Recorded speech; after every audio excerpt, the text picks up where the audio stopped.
Akan muncul dari golongan-golongan kalian orang-orang seperti itu. Yaqra'unal Qur'an hatta fi unuq. Mereka baca Quran tapi cuma sampai di tenggorokan. Mereka hafal Quran tapi tak mengerti isi. Mereka hafal Al-Quran, paham Al-Quran tapi tak mengamalkan isi Al-Quran. Kelak orang-orang seperti inilah yang bakal menjadi pemicu kehancuran Islam itu sendiri. Baru-baru ini kami dapatkan video seorang perempuan bilang bahwa ada cerita dalam Al-Quran itu hanya dongeng belaka. Dan itu perempuannya hafal Quran. Bapak Ibu saya lihat ini. Ayat itu sudah pernah Allah sampaikan dalam Al-Quran. Allah sebutkan dalam Al-Quran ada kelompok Yahudi dan Nasrani yang mengatakan Al-Quran itu sebagai asatirul awwalin. Dongeng-dongengnya orang terdahulu. Sekarang diulang kembali Bapak Ibu. Artinya apa? Apa tujuannya? Bagaimana dan seperti apa dan untuk apa? Untuk memecah umat muslim itu sendiri.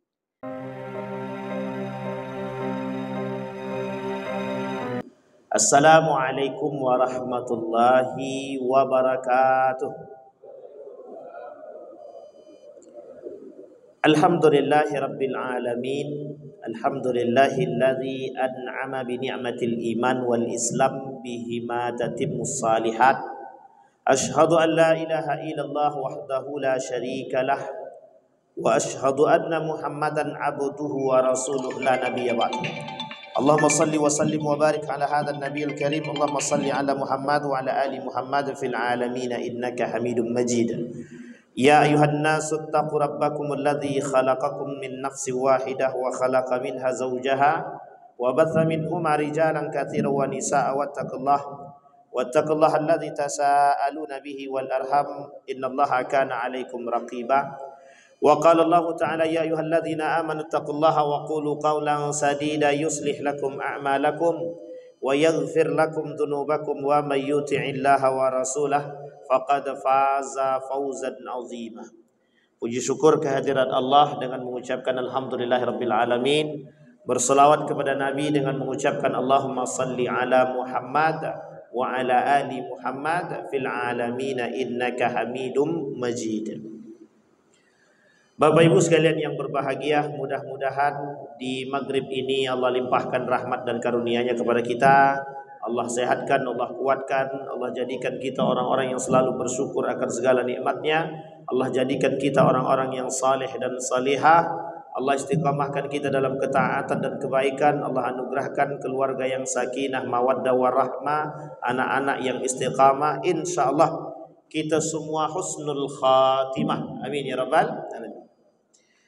Baik, Bapak Ibu sekalian yang berbahagia, di maghrib ini kebetulan Tuan Guru kita Ustadz Wandi Bustomi berhalangan hadir. Kita doakan semoga Allah menjaga beliau, Allah berkahi kehidupannya, Allah jadikan rumah tangga dia rumah tangga yang baik, yang sakinah mawaddah warahmah. Allah istiqamahkan beliau dalam ketaatan dan dalam dakwah beliau. Mudah-mudahan kelak bisa ketemu kembali bersama Ustadz kita, guru kita Wandi Bustomi. Amin ya rabbal alamin. Baik Bapak Ibu sekalian yang berbahagia, di maghrib ini saya ingin menyampaikan satu hadis dari baginda Nabi Muhammad SAW terkait tentang fitnah yang terjadi di tengah umat muslim hari ini sebagai bentuk kelemahan kita atau kekuatan umat muslim. Itu tanda tanya, dikembalikan kepada umat muslim itu sendiri. Apa kata Nabi di dalam hadisnya? Innallaha zawaliyal arda fara'aitu masyariqaha wa magharibiha wa inna ummati sayablughu mulkuha ma zuwiya liminha wa u'titu al-kanzain al-ahmar wal abyad wa inni sa'altu rabbi li ummati an la tuhlikaha bisanatin amatin wa an la yusallita alaihim aduwan min siwa anfusihim fayastabiha baydatahum wa inna rabbi qala ya Muhammad inni idza qadaitu qada'an fa innahu la yaruddu wa inni a'taituka li ummatik an la uhlikahum bi sanatin ammatin wa an la usallita alaihim aduwan min siwa anfusihim yastabihu baydatahum walau ijtama alaihim man bi aqtariha aw qala man baina aqtariha hatta yakuna ba'duhum yahliku ba'dah wa yasbi ba'duhum ba'dah. Sadaqallah. Kata Nabi di dalam hadisnya, sesungguhnya Allah telah membentangkan, mengumpulkan bumi ini untukku. Maka terlihatlah olehku ujung timur hingga ujung baratnya. Dan kerajaan umatku akan menguasai bumi ini.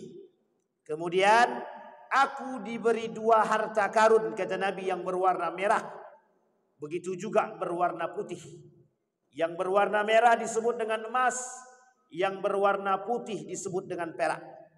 Lalu aku memohon kepada Tuhanku Rabbku agar umatku tidak binasa oleh bencana kelaparan atau paceklik yang terjadi secara merata dan tidak dikuasai oleh musuh luar dari selain kalangan mereka sendiri, sehingga memecah belah persatuan dan kesatuan umatku ini, kata Nabi. Namun Rabbku berkata lain atau berkalam, ketahuilah hai Muhammad, sesungguhnya jikalau aku telah menetapkan suatu takdir, maka tidak dapat ditarik kembali. Aku mengabulkan untuk umatmu agar kebinasaan mereka bukanlah karena bencana paceklik, bukan disebabkan karena musuh oleh orang lain, tetapi kemudian yang terjadi secara merata. Dan aku juga mengabulkan untuk umatku bahwa musuh luar tidak akan mampu mengalahkan mereka, termasuk negeri-negeri yang memusuhi mereka. Namun mereka bisa bersatu.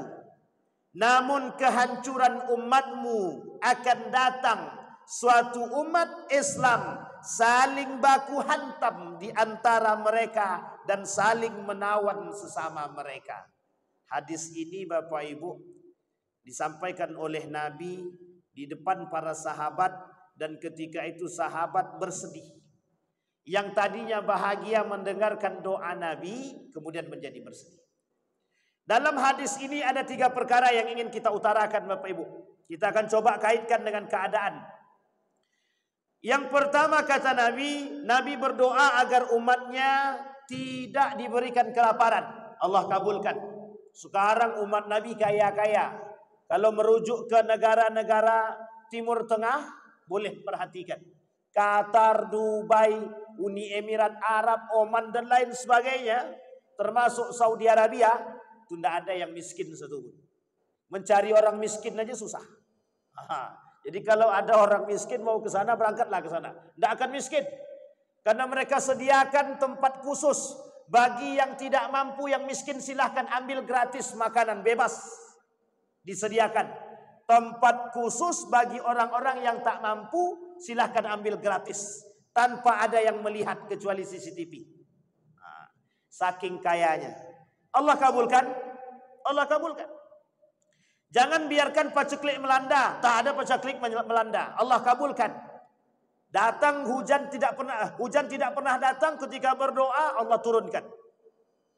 Yang kedua kata Nabi, jangan biarkan mereka dikalahkan oleh musuh. Nanti kita bahas pada poin yang kedua dan ketiga. Allah kabulkan. Setiap umat muslim dalam berjihad selalu menang. Selalu menang, tak pernah kalah. Kalaupun kalah, besoknya menang. Dan ini terus. Sampai kelak di hari kiamat ada perang namanya Malhamah. Umat muslim menang. Perang bersama melawan Yahudi, umat muslim menang. Dah janjinya Allah begitu. Allah dah janjikan kemenangan bagi kita. Tapi ada yang nomor 3 yang tak dikabulkan oleh Allah. Kata Allah pada nomor yang ketiga tadi yang tidak dikabulkan, umat muslim akan saling baku hantam antara satu dengan yang lain. Umat muslim akan terpecah belah. Umat muslim akan saling berkelahi antara satu dengan yang lain. Kita rujuk pada hadis yang lain. Kata Nabi dalam hadis yang lain, yushaku alaikumul umam an tada'alahu, kata Nabi. Kelak umatku, kata Nabi, mereka dikelilingi oleh musuh. Sekian banyak musuh yang mengelilingi mereka untuk memangsa mereka. Ketika ingin memangsa mereka, sahabat bertanya, apakah ketika itu umat muslim atau kami ketika itu dalam keadaan sedikit?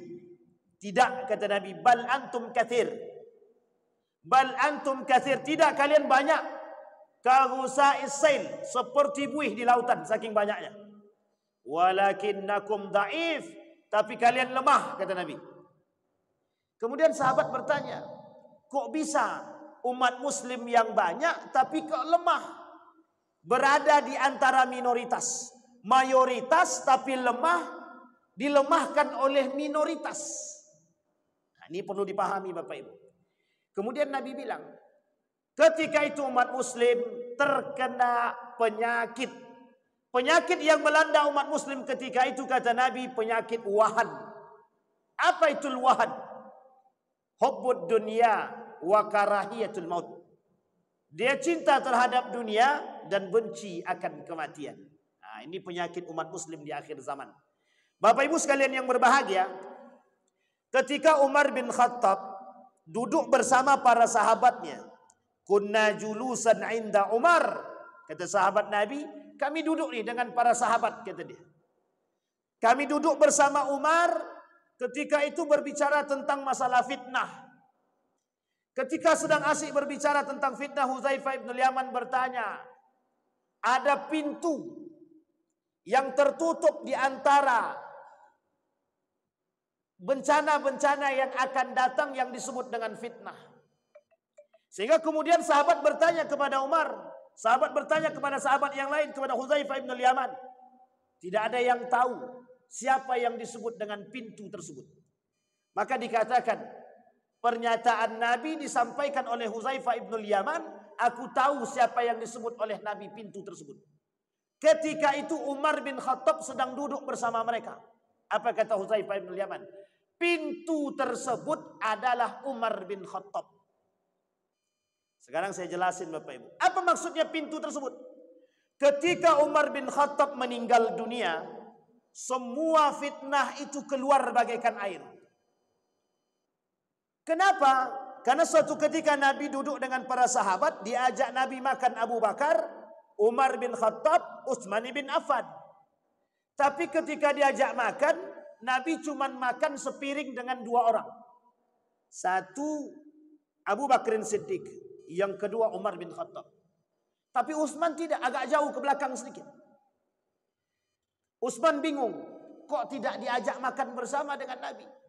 Hati Utsman berkata, ini perkataan orang soleh dalam hati dia, kelak yang bakal mendapatkan fitnah terbanyak adalah aku, kata Utsman bin Affan. Apa yang terjadi Bapak Ibu sekalian yang berbahagia? Selepas Umar bin Khattab meninggal dunia, dibunuh Umar bin Khattab, meninggal Umar bin Khattab, semua fitnah mengalir keluar bagaikan air. Sekarang kita sebutkan fitnah terhadap Utsman bin Affan. Orang yang pertama yang menghadapi fitnah daripada kaum muslimin itu sendiri adalah Utsman bin Affan. Satu fitnah pertama yang paling berbahaya, fitnah pemalsuan Al-Quran, tentang penghapusan ayat-ayat Al-Quran. Tuduhan pertama kepada Utsman bin Affan. Tuduhan yang kedua yang diberikan kepada Utsman bin Affan, nepotisme. Tuduhan yang ketiga, korupsi.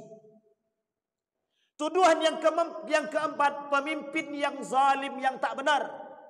Pemimpin yang tak baik. Bapak Ibu sekalian yang berbahagia, bayangkan sekelas Utsman bin Affan yang merelakan hartanya, semua hartanya untuk umat muslim, masih bisa dituduh sebagai orang yang korupsi. Dituduh sebagai nepotisme hanya karena mengganti seorang pemuda, seorang sahabat dari gubernur yang ada di Mesir. Dia ganti. Kebetulan yang diganti masih ada hubungan dengan Utsman ibn Affan. Maka 6 tahun kemudian kepemimpinan Utsman ibn Affan, dibuatlah tuduhan. Perkara-perkara fitnah tadi muncul semua kepada Utsman ibn Affan. Uniknya, di akhir kepemimpinan Utsman ibn Affan, ada seorang pemuda yang sudah khawatir dengan Utsman ibn Affan, yang sudah tidak mau lagi melihat Utsman ibn Affan muslim. Dikatakan oleh Nabi muslim. Dia seorang muslim, taat ibadah. Dan dia berada di Mesir, datang ke Mekah, datang ke Madinah untuk membuat fitnah. Apa fitnah yang dia buat? Kata dia, Utsman bin Affan bukan lagi khalifah yang jujur, yang layak, bukan lagi pemimpin yang benar, bukan lagi pemimpin yang amanah, termasuk pemimpin yang zalim dan pengkhianat. Itu tuduhan Utsman bin Affan. Nepotismenya besar-besaran, korupsinya besar-besaran, keluarganya semua yang dimasukkan, kata dia. Tapi itu tak terlalu berbahaya. Ketika Utsman bin Affan dituduh memanipulasi Al-Quran, apa kata mereka? Ini politik Utsman bin Affan. Sampai ayat-ayat itu masih mereka hapus. Pada masa Utsman bin Affan itu, Bapak Ibu, terjadi tadwinul Quran, pembukuan Al-Quran. Pada masa pembukuan Al-Quran itu, semua riwayat-riwayat atau kiraat-kiraat yang bukan berasal dari Quraisy ditinggalkan oleh Utsman bin Affan. Tujuannya satu saja, agar ada kebersamaan mulai dari satu titik sampai ke yang lain. Itu tujuan Utsman bin Affan. Tetapi disalahpahami oleh sekelompok orang-orang tertentu. Apa kata mereka? Utsman memanipulasi Al-Quran. Utsman mempolitisasi Al-Quran. Gitu. Nah, jadi bayangkan tuduhan kepada Utsman. Sehingga tuduhan kepada Utsman, Utsman adalah kafir yang sudah membuang ayat-ayat Al-Quran. Gitu deh. Coba Bapak Ibu bayangkan, Utsman dituduh kafir gara-gara membuang ayat Al-Quran. Tapi lihat alasan Utsman bin Affan. Kalau seandainya tidak dikurangi oleh Utsman bin Affan, akan muncul di tengah kita mushaf tertentu. Yang tidak hanya sekedar mushaf Utsmani saja. Tapi nanti ada Persia, ada Mesir, ada yang lain. Ada kemudian dari Basra, ada Damaskus, ada Kufah dan lain sebagainya. Semua punya mushaf sendiri. Dan semua punya qiraat masing-masing. Bapak Ibu, perlu dipahami dalam sejarah. Al-Quran itu turun dalam 7 huruf. Anzalna al-Qur'ana ala 7 ahruf, kata Nabi. Al-Quran itu diturunkan dalam 7 huruf. 7 huruf ini oleh para ulama disebut 7 dialektika. Maka di antara 7 dialektika ini yang diambil oleh Utsman bin Affan satu saja. Dialektika Quraisy yang bisa diterima oleh semua kalangan Arab. Coba bayangkan. Kalau sempat diterima 7-7-nya, Masya Allah. Kita punya 7 Quran, Pak. Kita punya 7 Quran. Yang satu saja tak terbaca. Apalagi 7. Dengan model yang bermacam-macam. Adakah kaitannya dengan qiraat sab'ah? Jauh sekali. Sedangkan yang qiraat sab'ah saja ada di tengah kita. Kita yang tak hafal Quran ini, itu tak boleh mempelajarinya. Hanya boleh mempelajari bagi orang-orang yang sudah hafal Al-Quran 30 juz. Itu syarat, kata guru saya, untuk bisa mempelajari qiraat sab'ah harus hafal 30 juz. Nah sekarang, jika Al-Quran diturunkan dalam 7 dialektika, apa yang terjadi? Itu lebih berbahaya Bapak Ibu sekalian yang berbahagia.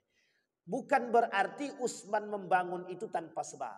Ada sebabnya. Singkat cerita Bapak Ibu, meninggal Umar bin Khattab, keluar semua fitnah. Pada masa itulah Bapak Ibu, di akhir kepemimpinannya pada tahun ke-12, kepemimpinan Utsman ibn Affan, Utsman dibunuh dengan sangat-sangat sadis. Dalam sejarah, Utsman dibunuh oleh 3 orang, ada yang mengatakan 6 orang, ada yang mengatakan 5 orang, ada yang mengatakan 3 orang. Dengan bentuk tikaman.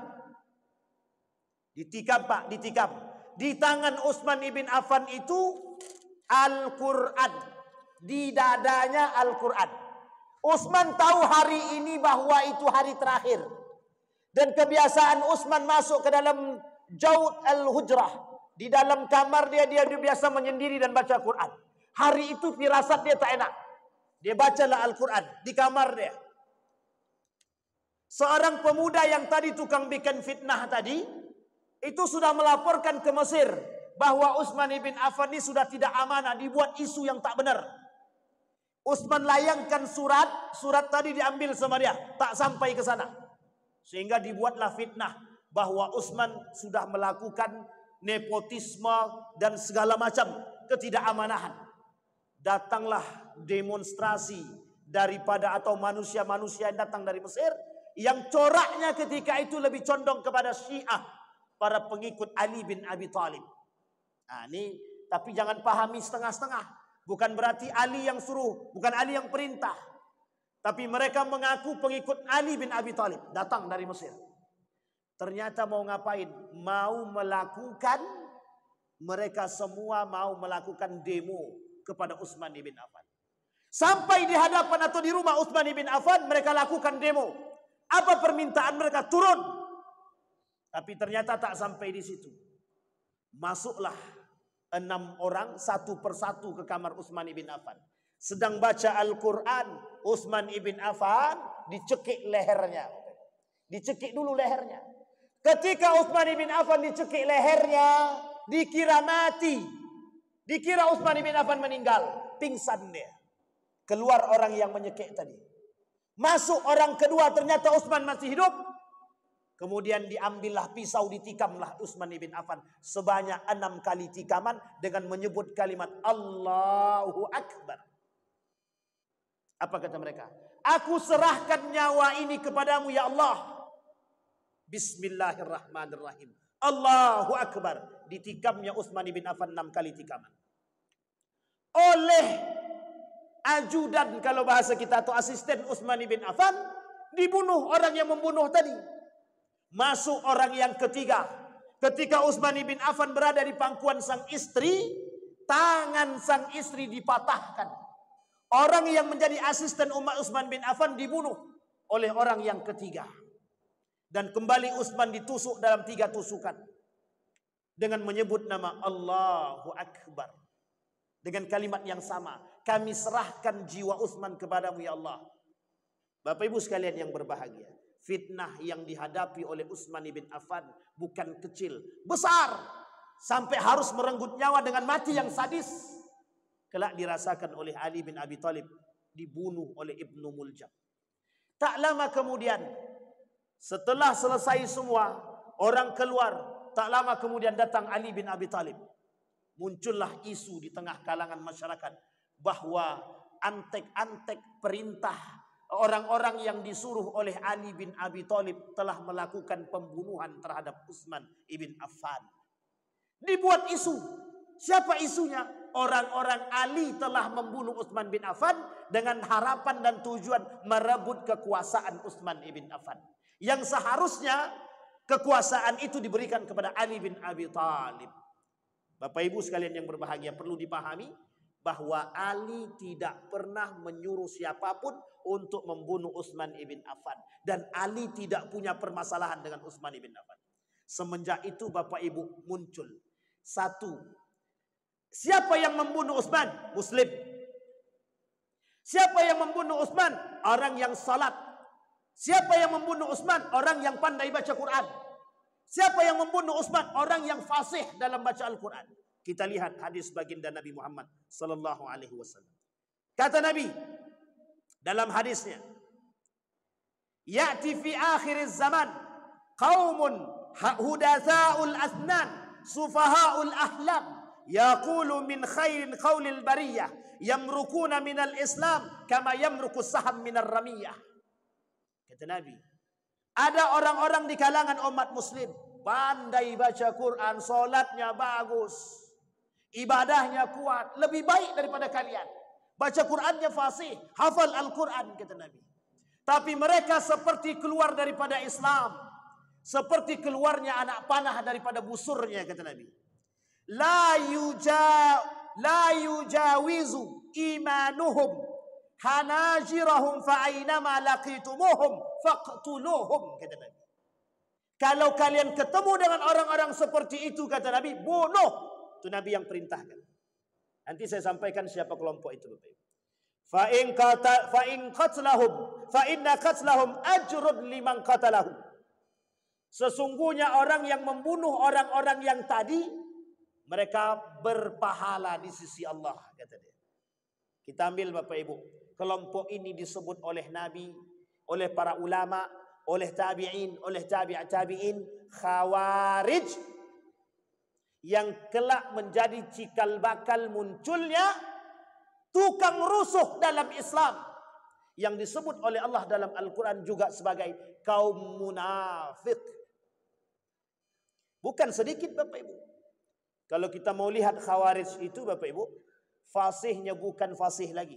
Hafal Al-Quran, tapi sayang otak mereka sudah dicuci oleh kelompok-kelompok tertentu. Dulu Bapak Ibu pada masa Ali bin Abi Thalib dalam selesai perang Siffin, pulang Ali bin Abi Thalib bersama para sahabatnya. Di tengah perjalanan mereka protes kepada Ali bin Abi Thalib. Inilah cikal bakal Khawarij yang mengatasnamakan secara resmi. Mereka mengatasnamakan Khawarij. Siapa mereka? Kembali kepada Al-Quran dan Sunnah. Satu slogan mereka. La hukmu illa lillah. Tidak ada hukum kecuali hukum Allah. Dua, itu slogan mereka. Jadi kalau Bapak Ibu temukan slogan seperti ini, itu persis sama slogannya kaum Khawarij. Makanya mereka membunuh Utsman dengan Allahu Akbar, membunuh Ali dengan Allahu Akbar, membunuh Husain dengan Allahu Akbar, membunuh Hasan dengan Allahu Akbar. Bayangkan, yang mereka bunuh siapa? Menantu Nabi, sahabat Nabi, cucu Nabi, kemudian keponakan Nabi, sepupu Nabi, semua mereka bunuh. Dengan kalimat Bismillah. Orang yang sudah dijamin oleh Allah masuk surga. Artinya apa? Kembali pada hadis yang pertama. Ketika Nabi berdoa, ya Allah jangan engkau jadikan pertikaian perselisihan di antara umatku. Tidak bisa kata Allah. Mereka akan saling berantem. Apa penyebabnya? Satu, mereka saling berebut kekuasaan. Kita lihat. Betulkah itu terjadi? Terjadi. Ketika Ali bin Abi Thalib menjadi seorang khalifah, direbut tahta kekuasaan itu oleh Muawiyah ibn Abi Sufyan. Coba bayangkan. Siapa Muawiyah ibn Abi Sufyan? Anaknya Abu Sufyan. Abu Sufyan sahabat Nabi, Muawiyah sahabat Nabi. Tapi uniknya, ketika perjanjian terjadi antara Al-Hasan dengan Muawiyah ibn Abi Sufyan tentang khalifah Islam, apa kata dia dalam perjanjian tadi? Perebutan kekuasaan diserahkan oleh Al-Hasan, aku mau berbaiat kepada Muawiyah, kata Al-Hasan. Tapi dengan catatan, dua syarat. Kalau aku mati duluan dan masamu habis, kembalikan kepada musyawarah. Tapi kalau engkau mati duluan, aku masih hidup, kata Al-Hasan, maka aku yang berhak menjadi seorang pemimpin setelahmu. Al-Hasan diracun, mati dalam keadaan diracun. Yang meracun adalah kelompok Khawarij yang mengaku dari bagian daripada Muawiyah. Sama Pak. Meninggal Al-Hasan diracun. Ketika Al-Hasan meninggal diracun, Muawiyah tidak menjalankan amanah dia.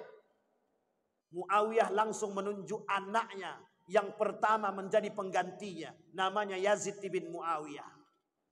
Orang yang dikenal oleh sekian banyak ulama di Damaskus, di Syam, sebagai ulama, sebagai orang yang fasik yang dipilih oleh Muawiyah ibn Abi Sufyan. Artinya apa? Nepotisme pertama yang dilakukan oleh Muawiyah ketika dia tidak mau kembali kepada musyawarah dan memilih anaknya menjadi seorang pemimpin setelahnya. Apa perjanjian dia dengan Utsman, dengan Al-Hasan? Kalau Al-Hasan mati duluan dan masa jabatan Muawiyah selesai, kembalikan kepada musyawarah. Masih banyak sahabat-sahabat Nabi yang masih hidup. Kembalikan kepada sahabat Nabi, dipilih pemimpin selanjutnya. Tapi Muawiyah tidak mau. Dia pilih anaknya, Yazid ibn Muawiyah, untuk meneruskan perjuangan dia. Nepotisme yang dilakukan. Meskipun anaknya ini oleh para ulama di Syam, di Damaskus itu disebut sebagai orang-orang yang fasik. Mayoritas ulama, ittafaqal ulama ala fisqihi. Sepakat ulama bahwa anaknya Muawiyah ibn Abi Sufyan ini, Yazid ibn Muawiyah ini fasik. Kok masih bisa dipilih? Itulah yang disebut dengan nepotis. Tahu Bapak Ibu apa alasan daripada Muawiyah memilih Yazid ibn Muawiyah? Alasan yang ketiga, dia ada 3 alasan. Saya tak sebut semua. Alasan yang ketiga, karena dia anak Muawiyah ibn Abi Sufyan. Sekarang pertanyaannya, apa bedanya dengan sekarang? Siapa yang menjadi penerusnya? Anaknya juga. Ini contoh nih Bapak Ibu. Loh, ini kita tidak salah Pak. Memang begitu. Kata Nabi, al-khilafatu min ba'di 30 sana. Kepemimpinan setelahku 30 tahun, kata Nabi. Dalam masa 30 tahun itu semua pemimpin baik. Khulafa'ur Rasyidin. tambah 1 Al-Hasan. Jadi 33 tahun. 30 tahun, 3 bulan. Semuanya baik. Mulai dari Abu Bakar, Umar bin Khattab, Utsman bin Affan, Ali bin Abi Thalib, Al-Hasan. Baik semua. Tapi apa kata Nabi? Wa ba'da dzalika satakunu ba'di mulkun adud. Akan ada kepemimpinan yang diktator. Itu Nabi yang sampaikan. Apa yang terjadi Bapak Ibu? Fitnah yang muncul di tengah umat muslim adalah perebutan kekuasaan. Sekarang kita lihat, betul enggak perebutan kekuasaan itu? Kita ambil contoh Bapak Ibu, di Indonesia, enggak usah jauh-jauh. Berapa banyak jumlah caleg itu sekarang? Berapa banyak jumlah calon legislatif? Berapa banyak calon kita yang ikut gubernur, yang ikut calon wali kota? Berapa banyak? Sekarang kita tanya, berapa banyak di antara mereka itu yang mohon maaf tidak haus kekuasaan? Enggak ada. Enggak ada, Pak. Hampir mayoritas melakukan kecurangan hanya untuk mendapatkan kursi. Semuanya. Fitnah yang kedua kata Nabi. Hubbud dunia. Penyakit yang ada dalam diri umat muslim hari ini. Mereka rela mencari dunia untuk kepentingan pribadi. Yang uniknya lagi, mereka jadikan agama sebagai sarana untuk mendapatkan suara. Coba bayangkan Pak. Karahiyatul maut kata Nabi, benci akan kematian. Betul. Memang mereka benci akan kematian. Tapi mengapa mereka begitu rakus dengan dunia? Salah satu karakter manusia yang Allah sebutkan di dalam Al-Quran, ada karakter binatang yang Allah sebutkan di dalam Al-Quran. Satu di antaranya adalah kirdun. Kirdun itu monyet. Salah satu sifat monyet itu rakus yang Allah sebutkan di dalam Al-Quran. Bayangkan Bapak Ibu, Allah kasih karakter-karakter orang rakus tersebut, Allah perumpamakan seperti binatang yang Allah sebut sebagai monyet di dalam Al-Quran. Bapak Ibu sekalian yang berbahagia, kalau mereka, mohon maaf, kalau mereka tidak haus kekuasaan dan jabatan, mereka akan bermain dengan cara yang baik, jujur, aman, damai. Selesai. Tidak perlu suap sana sini, tidak perlu nepotisme, tidak perlu melakukan kecurangan apapun. Toh bermain bersama-sama sesama muslim kok. Tapi yang terjadi tidak begitu. Artinya apa? Rasa cinta terhadap dunia membuat mereka lupa akan yang sesungguhnya. Pada masa Nabi sudah keluar Bapak Ibu, orang seperti ini sudah keluar. Ketika baginda Nabi Muhammad SAW dalam membagikan harta rampasan, muncul seorang pemuda bernama Dzul Khuwaisirah. Inilah orang pertama yang berani menentang baginda Nabi Muhammad SAW, yang mengatakan bahwa Nabi, hei Muhammad, i'dil. Tuh, ada orang seperti ini Bapak Ibu, yang berani mengatakan, hei Muhammad, yang adil, kata dia. Dia cuma tidak panggil Rasulullah, dia tak panggil dengan Nabi, dia panggil nama saja. Dia kata, hei Muhammad, yang adil dong. Coba bayangkan.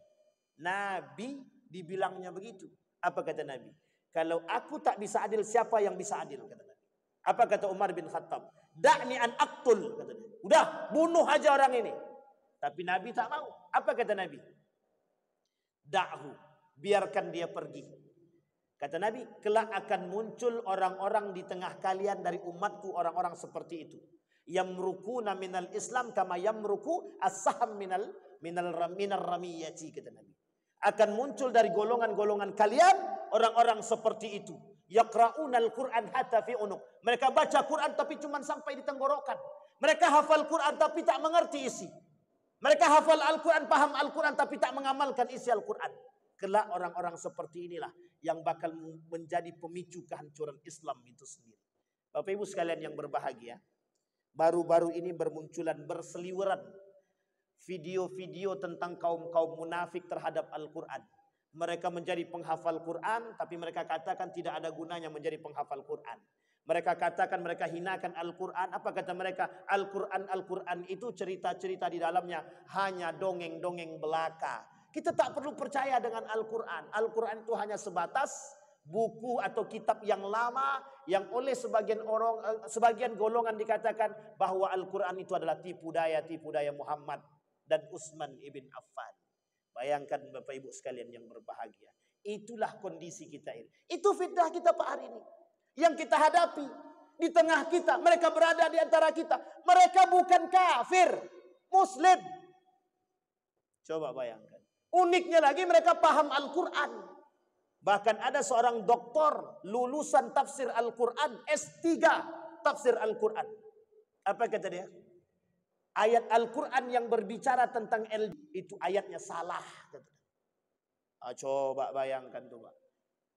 Ini fitnah-fitnah kita di akhir zaman, Bapak Ibu. Apa kata Nabi? Dan Nabi dah sampaikan. Akhirnya apa? Pemicu yang ketiga atas terpecahnya umat muslim adalah munculnya kaum-kaum munafik di tengah umat muslim itu sendiri. Yang pertama karena kecintaan dunia, yang kedua karena mereka takut akan kematian, yang ketiga munculnya kaum-kaum yang munafik di tengah umat muslim. Bayangkan, munafik ini sudah muncul pada masa baginda Nabi Muhammad SAW. Jadi kalau sekarang kita berharap kaum munafik itu tak ada, tidak bisa, Pak. Tidak bisa. Mereka punya cicit. Meskipun tak bersambung secara sanatnya, tapi karakternya bersambung. Karakternya bersambung. Baru-baru ini kami dapatkan video seorang perempuan bilang bahwa ada cerita dalam Al-Quran itu hanya dongeng belaka. Dan itu perempuannya hafal Quran. Bapak Ibu, saya lihat ini. Ayat itu sudah pernah Allah sampaikan dalam Al-Quran. Allah sebutkan dalam Al-Quran ada kelompok Yahudi dan Nasrani yang mengatakan Al-Quran itu sebagai asatirul awwalin. Dongeng-dongengnya orang terdahulu. Sekarang diulang kembali, Bapak Ibu. Artinya apa? Apa tujuannya? Bagaimana dan seperti apa dan untuk apa? Untuk memecah umat muslim itu sendiri. Nah, Bapak Ibu sekalian yang berbahagia. Ketika umat muslim terpecah, disitulah kelemahan kita, Bapak Ibu. Disitulah yang disebutkan oleh Nabi, walakinnakum da'if.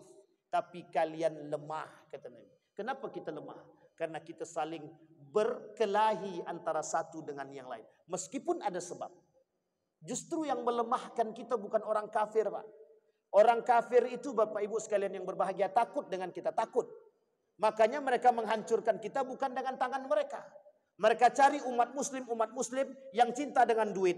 Dia kasih duit, Pak. Dia kasih duit. Nah, sekarang aku kasih kau duit 100 juta. Kau bicaralah sesuka mulutmu tentang keburukan Islam. Coba, Pak. Begitu mereka. Hanya untuk mengatakan keburukan Islam. Padahal dalam hati yang berbicara itu tidak seperti itu. Cuma karena dapat duit tadi.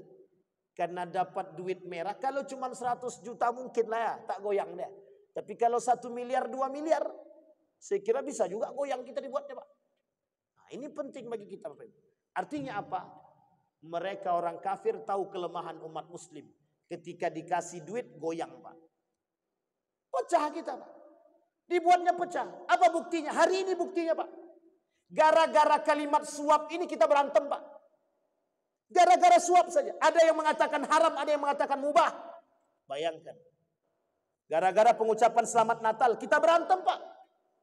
Pengucapan selamat Natal. MUI mengatakan haram, sebagian golongan muslim lainnya mengatakan tidak haram selamat Natal. Akhirnya apa? Kita sama-sama kita berantem. Umat muslim dengan muslim yang lain berantem. Karena fatwa yang disebut. Siapa yang masuk ke dalamnya? Mau manusia-manusia munafik yang tak suka dengan nilai-nilai Islam. Mereka dibayar. Ada PT-nya. Kalau tak ada PT gimana? Mana mau mereka? Inilah kondisi kita, Bapak Ibu. Maka kata Nabi, kelak di akhir zaman fitnah itu muncul. Setelah Umar bin Khattab meninggal, semua fitnah itu mengalir bagaikan air. Orang yang pertama yang mendapatkan fitnah tersebut adalah Utsman ibn Affan. Orang yang kedua yang mengalami fitnah tersebut adalah Ali bin Abi Thalib. Bahkan Nabi sampaikan dalam hadisnya, fitnah yang akan kau temukan adalah berperangnya antara Ali dengan Siti Aisyah Ummul Mukminin. Ali oleh Nabi disampaikan dalam hadisnya, Ali, komai. Kan gitu. Sini Ali, kata Nabi. Kelak engkau akan bertikai dengan Ummul Mukminin. Nanti engkau akan, kata Nabi dalam hadisnya, Nabi masih hidup nih. Kelak engkau akan bertikai dengan Ummul Mukminin. Kata Ali bin Abi Thalib, berarti aku termasuk orang yang paling celaka. Kata Nabi, bukan, tidak. Nanti engkau dapati dia dan engkau menang atas dirinya dan kembalikan dia ke tempatnya. Betul Bapak Ibu. Itu terjadi dalam hadis Nabi. Ini sampai jam berapa kita isya Pak? Kok tak azan, tak isya, tak apa itu? Ragu pula. 4 menit lagi. Oke. Sampai Ali bin Abi Thalib bilang, "Wah, ini aku celaka." Tidak akan celaka, kata Ali bin Abi Thalib. Tidak celaka, kata Nabi. Engkau akan menang atas dia, tapi kembalikan dia pada tempatnya. Betul Pak. Dalam perang Jamal, itu perangnya Ali bin Abi Thalib dengan Siti Aisyah, istri baginda Nabi Muhammad sallallahu alaihi wasallam. Bayangkan Pak, apa yang terjadi? Tidak ada pertumpahan darah, hanya saja Ali bin Abi Thalib membiarkan Siti Aisyah untuk tinggal di Madinah. Ali yang pindah. Dari Madinah, Ali pindah ke Kufah. Ali pindahkan ke kerajaan Islam itu, Al-Khilafah Al-Islamiyah itu dari Madinah ke Kufah. Kufah itu sekarang Irak. Tahu Irak Bapak Ibu? Cikal bakal munculnya Syiah. Coba Bapak Ibu bayangkan. Ali itu orang baik.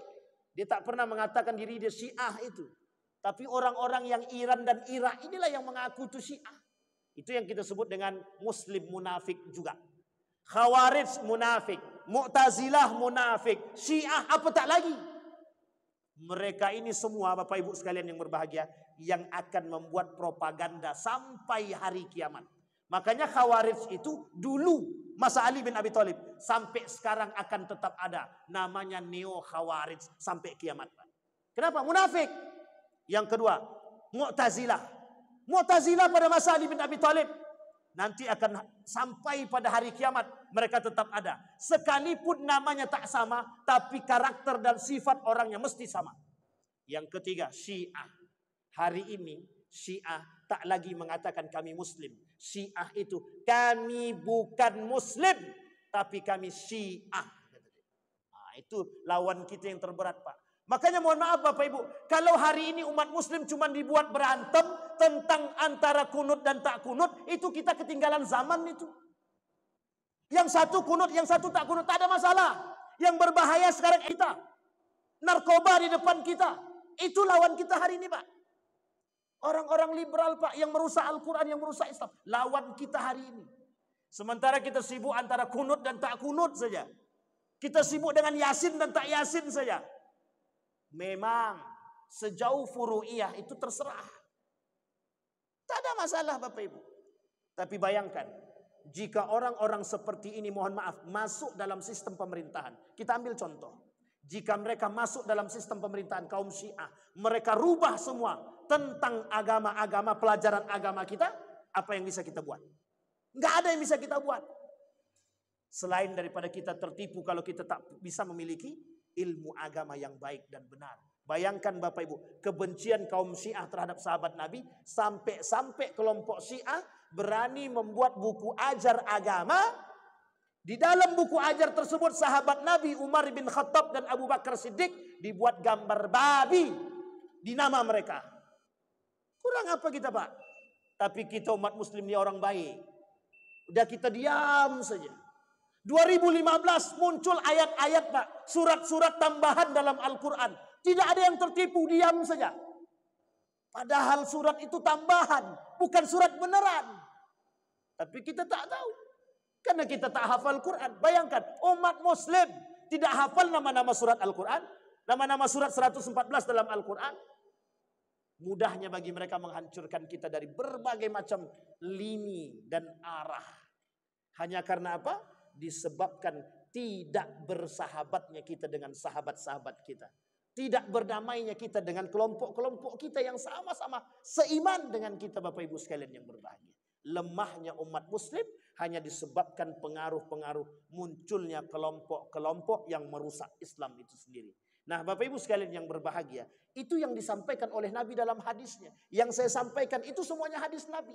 Fitnah yang akan terjadi di akhir zaman Bapak Ibu. Kalau hari ini sudah terjadi, maka bersiaplah Bapak Ibu, bersiaplah. Kita sedang berada pada posisi yang tidak aman-aman. Kita sedang berada pada posisi yang sangat rumit. Sasaran mereka bukan yang tua-tua. Karena yang tua-tua ini mohon maaf. Bukan bagian mereka sasarannya Pak. Yang muda-muda. Itu sasaran empuk mereka Bapak Ibu. Sampai di sini bisa dipahami ya Bapak Ibu ya. Ini poin penting bagi kita Bapak Ibu.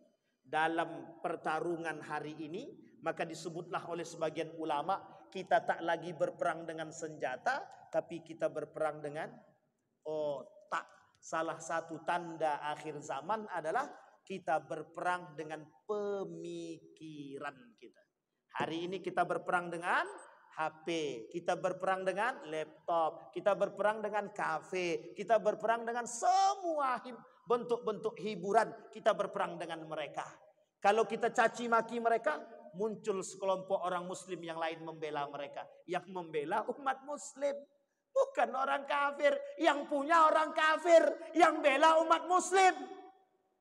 Itulah kelebihan kita hari ini Bapak Ibu. Mudah-mudahan ada manfaatnya bagi kita. Mudah-mudahan bisa menjadi penerang bagi kita. Mudah-mudahan bisa membuat kita semakin istiqamah dalam kebaikan dan ketaatan. Setidaknya kita bersama-sama berjihad melawan perang pemikiran ini Bapak Ibu. Fa'tabiru ya ulil absar la'allakum tuflihun. Assalamualaikum warahmatullahi wabarakatuh.